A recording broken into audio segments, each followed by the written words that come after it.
If your Nintendo Switch is stuck in an installation loop, follow these steps to resolve the issue. This guide will help you troubleshoot and unlock your device. Step 1. Power off the device.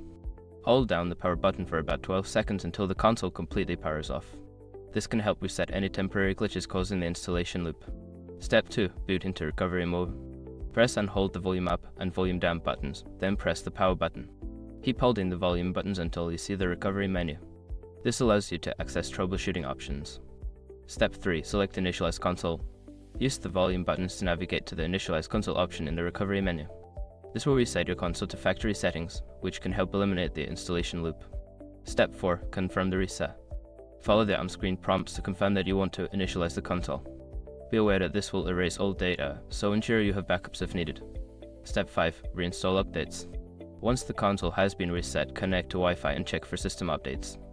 Download and install any available updates to ensure your console runs the latest software.